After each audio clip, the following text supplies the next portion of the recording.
हे what's up guys, welcome back once again. दोस्तों, आज की कहानी एक बहुत ही बेहतरीन और कुछ अलग किस्म की सर्वाइवल स्टोरी है जो दो लोगों की है। तो चलिए शुरू करते हैं। लर्नर नाम का शख्स इस बीहड़ में भटक रहा है। उसके साथ उसके बैग में एक और खास किस्म का रोबोट भी है जो कि फीमेल है और बोल भी सकती है, जो कि हमें बताती है कि लर्नर को शहरी दुनिया पसंद नहीं है, इसीलिए वो सब कुछ छोड़ छाड़ कर यहाँ पर आ गया है। और जब वो अकेले पढ़ने लग गया तो उसने मुझे बनाया। जरा रुकिए, मैं हमेशा से ऐसे नहीं थी, बल्कि रेगिस्तान के वातावरण ने मेरे शरीर को गला दिया समय के साथ साथ, जिससे कि बस मेरा सर ही बचा रह गया। अब उसमें भी कुछ दिक्कतें आने लगी है, जिसके लिए लर्नर ने वादा किया है कि वो मुझे ठीक कर देगा कुछ ही दिन में, क्योंकि वो अब घर जाने वाला है। पर देखते हैं कि वो जाता है कि नहीं। ये सब कहाँ से शुरू हो गया है। और हमेशा से लर्नर अकेला नहीं था, बल्कि उसके साथ कोई और भी था। पर वो कौन था, चलिए जानते हैं। और चलते हैं आज से 982 दिन पहले, जिससे ये साबित होता है कि वो यहाँ पर कई महीनों से नहीं बल्कि कई साल से रह रहा है। उसके लिए अच्छी बात यह है कि उन्हें वहाँ पर पानी और खाना समय समय पर मिल जाता है। अब आप बोलेंगे कि ये कैसे मुमकिन है, क्योंकि ये जगह तो रेगिस्तान है। तो मैं आपको बता दूं कि ये पृथ्वी नहीं है, बल्कि कोई और ग्रह है। और ये समय आज से कई हजार साल आगे का है, जब पृथ्वी पूरी तरह से नष्ट हो गई और लर्नर एक क्रिस्टल लेक की खोज में यहाँ से वहाँ भटक रहा है। देखते हैं कि वो उसे मिल पाती है या फिर नहीं। वो अपने रोबोट को हर जगह पर लेकर जाता है, पर उसे अफसोस है कि उसके रोबोट का शरीर पूरा खत्म हो चुका है। बस बचा है तो उसका सर, जो कि खराब होने लगा है। वो उसे ठीक करने की पूरी कोशिश तो करता है, लेकिन कर नहीं पाता। अब एक दिन जब खाना खाने के बाद वो आगे बढ़ता है तो उसे वहां पर एक लड़की दिखती है, जो कि बेहोशी की हालत में थी। उसके मुंह से झाग निकल रहा था, जिसे देखकर लर्नर समझ जाता है कि उसने जरूर वो जहरीला फल खा लिया होगा। वो उसे एक दवा खिलाता है, जिससे कुछ ही देर में उसे होश आ जाता है। और फिर वो उसे समझाता है कि देखो, ये फल दिखने में एक जैसा है, लेकिन एक इसमें से जहरीला है जिसके ऊपर लाल रंग है। वो सेफ है, जिसके ऊपर नहीं है वो अनसेफ है। तुम्हें यह ध्यान रखना होगा। इस अनजान लड़की का नाम रोला होता है, जो उसे कुछ कहती है और उठकर वहां से चली जाती है। अब लर्नर को यह काफी अजीब लगता है, क्योंकि उसने उसे थैंक यू तक नहीं बोला और उसके पास तो खुद इस बीहड़ में जिंदा रहने का ज्यादा सामान नहीं था।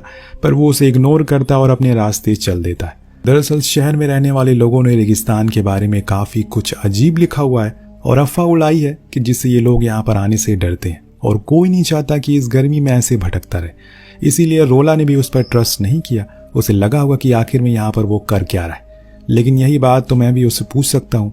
खैर छोड़िए, आगे बढ़ते हैं। कुछ दूर जाने पर लर्नर कुछ सामान मिलते हैं। शायद ये किसी क्रैश प्लेन के टुकड़े हो सकते हैं, जिसे देखकर उसे थोड़ी खुशी भी मिलती है, क्योंकि उसमें शायद उसे अपने रोबोट की बैटरीज मिल जाए, क्योंकि पिछले 200 दिन से वो ऑफलाइन है। ऐसे में उसको साथ लेकर चलने का कोई फायदा नहीं है। इसी दौरान उसे एक बॉक्स मिलता है, जिसे वो बहुत ही मुश्किल से खोल तो लेता है, पर तभी वो फट जाता है और वो लर्नर के सर पर लोहे का हिस्सा लग जाता है, जिससे उसी वक्त वो बेहोश हो जाता है। अब उसकी रोबोट भी ऑफलाइन है और इसीलिए वो भी उसी की तरह कोई भी मदद नहीं कर पाएगी। काफी देर गुजर जाता है कि तभी हम देखते हैं कि वहां से रोला गुजर रही है। उसे लर्नर बेहोशी हालत में मिलता है, लेकिन वो जाकर पहले उसकी मदद नहीं करती, बल्कि उसके सामानों को चेक करती है कि कहीं कुछ गड़बड़ तो नहीं है, क्या ये इंसान मदद के लायक है भी या नहीं।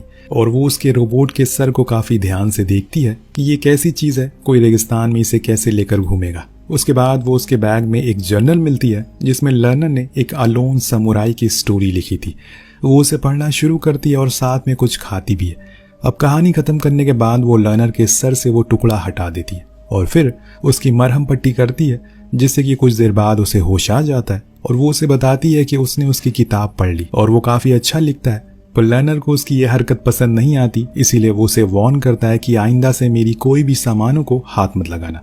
देन रोला कुछ खाने के लिए फल लेकर आती है। उधर लर्नर उन सामानों में से एक बैटरी को तलाशने लग, जो कि उसे मिल भी जाती है, जिसकी मदद से वो इतनी दिनों बाद रोबोट को ऑनलाइन करता है, जो उसे जिंदा देखकर बहुत खुश थी और बार बार क्रिस्टल लेक के बारे में बात दोहराने लगती है कि क्या वो उसे मिली या नहीं। ये सुनकर रोला को उसमें थोड़ी दिलचस्पी होती है कि ऐसा क्या है उस लेक में जो उसे इतने दिनों से ढूंढ रहा है।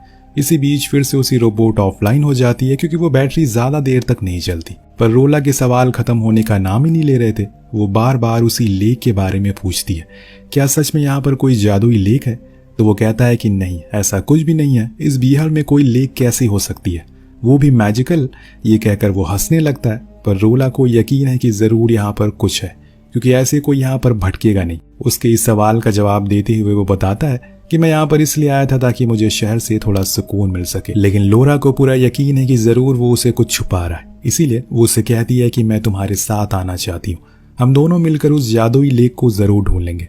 अब लर्नर थोड़ी देर सोचता है और खुद के अकेलेपन को दूर करने के लिए उसको हाँ कर देता है। उसे एक कंपनी मिल जाएगी, इससे बेहतर क्या ही होगा। पर वो उसे कुछ रूल्स बताता है, जैसे वो उसे बताए हुए रास्ते पर चलेगा और सिर्फ दिन में ही ट्रैवल करेगा क्योंकि रात में यहाँ पर खतरा बढ़ जाता है। और हाँ, सबसे बड़ी चीज, वो उससे ज्यादा सवाल नहीं करेगी। रोला मान जाती है। दिन दोनों ही अपने सफर शुरू करते हैं और ढूंढने निकल जाते हैं उस जादुई लेक को। इस बीच लर्नर उसे पानी निकालने वाले टूल देकर कहता है कि जाओ कहीं से पानी लेकर आओ, तब तक मैं कुछ खाने का ढूंढता हूँ। पर यहाँ पर हम लर्नर को अपने रोबोट के पास देखते हैं, जो ये सोच रहा था कि आखिर मैंने तो इसके अंदर उस क्रिस्टल लेक के बारे में कुछ डाला ही नहीं, पर इसे कैसे पता चला ऐसी कोई भी चीज होती है। खैर, उसके इस सवाल का जवाब तो उसे भी तब मिलेगा जब वो फिर से ऑनलाइन आएगी। उधर हम रोला को देखते हैं, जो पानी निकालने की बहुत कोशिश करती है, लेकिन वो निकाल नहीं पाती। तभी उसे कुछ चमकती हुई चीज दिखाई देती है जो उसे बार बार इशारा कर रही थी। इस बारे में वो लर्नर को बताती है और कहती है कि हमें वहां चलना चाहिए। पर वो कहता है कि अगर तुम ऐसे ही इधर उधर भटकती रहोगी तो कभी भी अपने गोल तक नहीं पहुंच पाओगी।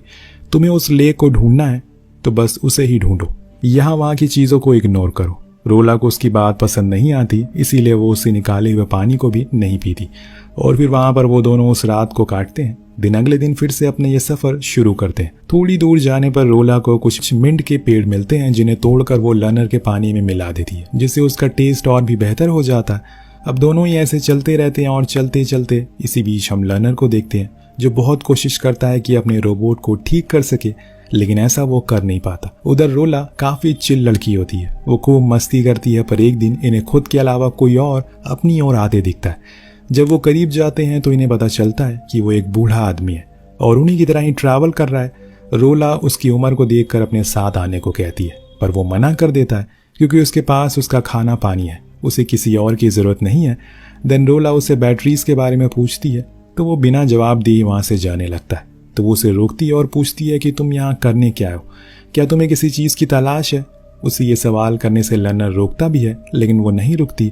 तब वो आदमी बताता है कि वो शहर से आया था सुकून के लिए, लेकिन यहाँ भी उसे अब अच्छा नहीं लग रहा है, इसीलिए वो और आगे जा रहा है। ये बोलकर वो निकल जाता है, लेकिन रोला को वो आदमी बहुत ही अजीब लगता है और खासकर उसकी बातें। पर वो इस बीच लर्नर से पूछती है कि तुमने मुझे रोका क्यों, उससे बात करने के लिए। तो वो बोलता है कि वो आदमी मुझे सही नहीं लग रहा था, इसीलिए मैं बस तुम्हें उससे दूर होने को कह रहा था, क्योंकि मुझे तुम्हारी फिक्र है और हमें एक दूसरे का ख्याल रखना होगा इस बीहड़ एरिया में। ये सुनकर वो हंसने लगती है क्योंकि उससे ये बात अच्छी लगी थी। इसके बाद वो शाम तक चलते हैं और फिर इन्हें एक जगह पर कुछ टूटे हुए प्लेन के हिस्से दिखते हैं, जिसके पास ये आज की रात काटने का फैसला करते हैं। सुबह लर्नर उठने से पहले रोला उठ जाती है और वो उस जर्नल को फिर से पढ़ना शुरू करती है, क्योंकि अब लर्नर के उसके आगे कहानी को कंटिन्यू किया था, जिसमें उसने लिखा था कि अब उस अलोन समुराई को एक लड़की मिल गई है। यानी कि रोला ये बात वो समझ जाती है कि ये कहानी वो अपने ऊपर ही लिख रहा है और अब उसने उसमें रोला को भी ऐड कर दिया है। तभी वो उठ जाता है और वो उसको रख देती है और ऐसा बिहेव करती है कि मानो कुछ हुआ ही ना हो। देन वो उस मलबे में कुछ उसे ढूंढना शुरू करती है, होपफुली कि उन्हें कुछ मतलब का सामान मिल जाए। तभी रोला के हाथ लगती है एक अजीब सी चीज, जिसे वो लर्नर को दिखाती है। तो वो बताता है कि ये उसके रोबोट के लिए उसके दिल का काम करेगी, क्योंकि ये असल में सोलर पैनल चार्जर है जो किसी बैटरी को चार्ज कर सकता है। यानी कि वो इससे पुरानी बैटरीज को चार्ज कर सकते हैं और इसकी मदद से एक बार फिर से रोबोट ऑनलाइन आती है और सबसे पहला सवाल करती है कि वो कितने दिन तक ऑफलाइन। लर्नर बताता है कि ये तो मुझे याद नहीं, लेकिन 1 साल के आसपास हो गया होगा। इसके बाद वो उसे ये भी पूछती है कि क्या उसने उसके लिए उसके शरीर का कोई जुगाड़ किया, तो वो ना में जवाब देता है और माफी भी मांगता है। वो फिर से उसकी तबीयत के बारे में पूछती है और कहती है कि वो आजकल बहुत कमजोर लग रहा है, क्या वो अपना पूरा खाना इस लड़की को तो नहीं देता। तो लर्नर मना करता है। देन रोला उसे पूछती है कि उसने आखिरी बार किसी क्रिस्टल लेक का जिक्र किया था, आखिर वो क्या चीज है। तो वो कहती है कि हाँ, लेकिन अब तुम्हें उससे काफी दूर आ गए हो। तो रोला कहती है कि अगर हम फिर वहां जाना चाहें तो कितना समय लगेगा। वो रोबोट बताती है कि ऐसे तो नहीं पता, लेकिन हाँ, अगर मैं लर्नर के चलने के मुताबिक हिसाब लगाऊं तो कम से कम 2 हफ्ते लगेंगे। इस बीच लर्नर अपने रोबोट को बताता है कि तुम अब घबराओ मत, मेरे पास सोलर चार्जर है जिससे कि तुम हमेशा ऑनलाइन रहोगी। देन वो दोनों उसकी बताए हुए मैप को फॉलो करते हुए आगे बढ़ते हैं, पर बीच में रोबोट उन्हें बताती है कि रुको जरा, तुम अभी जहाँ पर जाने वाले हो वो जगह बहुत ही ज्यादा खतरनाक है, हो सकता है कि वहां पर खाना पानी ना मिले। तो रोला कहती है कि हमें जो कुछ भी रास्ते में मिले स्टोर करते हुए रहेंगे। जो सुनकर वो मान जाती है और फिर आगे बढ़ना शुरू करती है। पर यह सफर उनके लिए आसान नहीं था। वही लर्नर तो इस काम के लिए यहाँ पर आया भी नहीं था, पर रोला की खातिर वो ये सब कर रहा है। उसे कहीं डर है कि कहीं वो मर न जाए। इतने दिन चलने के बाद अब रोला अपने लक्ष्य से भटकना शुरू हो गई है। वो अपने किसी भी काम को लेकर सीरियस नहीं थी और फिर कुछ ही दिन बाद वो डिसाइड करती है कि वो लोग अब रोबोट को उसकी बॉडी देंगे बनाकर, जिसे सुनकर लर्नर कहता है कि ये तुम क्या कह रही हो, क्या तुम्हें वो लेक नहीं ढूंढना है? अब तो वो कहती है कि हाँ ढूंढना है, लेकिन पहले हमें ये करना होगा। लर्नर को उसकी ये बात पसंद नहीं आती, इसीलिए वो उसे समझाने की कोशिश करता है, पर वो नहीं मानती और फिर रोबोट से पूछती है तो वो कहती है कि हमें पहले लेक को ढूंढना होगा, वही तुम्हारा लक्ष्य है, उसके बाद मेरी बॉडी बनाना। पर रोला को अभी भी समझ नहीं आया था। वो काफी जिद्दी किस्म की लड़की थी, जिस वजह से लर्नर को कई बार उस पर गुस्सा भी आता है, पर वो कुछ कहता नहीं है। अब कई दिन और रात बीत जाने के बाद अब इनके पास खाना भी नहीं है, इसीलिए रोबोट उनसे कहती है कि तुम लोग ऐसे बैठे नहीं रह सकते, तुम्हें आगे बढ़ना होगा। लेकिन लर्नर अब लोला को समझ गई है कि इतने दिन में उसे पता चल चुका है कि उसकी जिंदगी का कोई मकसद नहीं है, वो बस यहाँ से वहाँ भटक रहा है। उसके पास उसकी रोबोट जूलिया बहुत टाइम से थी, लेकिन वो उसे अभी तक कोई भी शरीर नहीं दे सका, जिस बात से उसे बहुत बुरा लगता है। इसीलिए रोला उसे समझाती है और हौसला देती है कि तुम्हें जो पसंद है वो करो, तुम कोई रोबोट नहीं हो। थोड़े दिन सोचने के बाद लर्नर को उसकी बात समझ आ जाती है, जिसके बाद दोनों ही बहुत खुश होते हैं और साथ आगे बढ़ते हैं। पर अब इनके पास खाना नहीं है, इसीलिए इनका सफर और भी तंग होने लगता है। एक दिन जब ये चल रहे होते हैं तो रोला को कुछ फल मिलते हैं जो शायद जहरीले हो सकते हैं, इसीलिए लर्नर उन्हें था, पर रोला खा लेती है, लेकिन उसे कुछ नहीं होता, जिस चीज को देखकर जूलिया भी बहुत खुश होती है। खाने की कमी तो खत्म हो गई, बस इन्हें वो लेक ढूंढना है, जो कि पूरे 18 दिन चलने के बाद फाइनली मिल जाता है। पर वो कोई लेक नहीं है, बल्कि ओशियन है, समुंदर है, जिसको देखकर ये बहुत ही ज्यादा खुश होते हैं और बहुत देर तक उसमें नहाते हैं। लर्नर ने अब जूलिया के प्रोग्राम में काफी चेंजेस किए हैं, जिसकी वजह से अब वो खुद के फैसले ले सकती है, एक एआई की तरह। उसके बाद वो दोनों मछली पकड़ते हैं और खाना खाते हैं। देन रोला डिसाइड करती है कि अब उन्हें शहर जाना चाहिए ताकि वो जूलिया की बॉडी को बना सके। आखिर में हमने जूलिया की आवाज़ सुनाई देती है, जो बताती है कि उन्होंने शहर जाकर लोगों को इस ओशियन के बारे में बताया, जिससे यहाँ पर हजारों लोग आए और उनकी आबादी बढ़ती चली गई और अलग दुनिया बस गई। इस पूरी कहानी में हमें दो चीज सीखने को मिलती है कि हर चीज जिसे इंसान ने कभी नहीं देखा या फिर उस चीज को हासिल करने में मेहनत लगे और फिर वो चीज मिले, तब जाकर हमें उसकी अहमियत का अंदाजा होता है।